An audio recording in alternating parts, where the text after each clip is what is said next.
السلام عليكم ورحمة الله وبركاته. دمان أصحابتك وحرن جنالكم ساميدي وأيدين سلامي. maanta waxaan u hayaa qofka muqdisho mise Soomaaliya khaas ahaan muqdisho inta cadow ku ah daawo oo shir garay. waxaan ka codsan lahaa inay Soomaaliland sii daayaan iyaguna nabad bay helayaan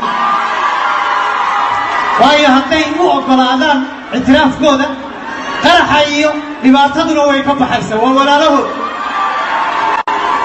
muqdisho haddii la iga maqlayo waxaan oran lahaa Soomaaliland sii daaya haddaan la isxaqirayn waa dad jira madaxweyneyaal fara badan soo maray la isma qariyo anigu cidna kama hibayso haddaa kusoo laabano fanaankiina bk waa maqalnay ciyaalka oo ugu foolka xun dhageyso codkooda waa cadowga يا تعلي يا دمشق حمر يا تعلي يا شبك حمر يا تعلي يا داوع حمر نيكستور رير سومال اللي حقف باك مقد أدر واحد سيدقة عيارين واقلي دمبه سلطان اسكمشينا برتاك سو عايده أب عيد وأبا يا متنو وهويدي إنا لله وإنا إليه راجعون. قف كان ميانون مسلم أهين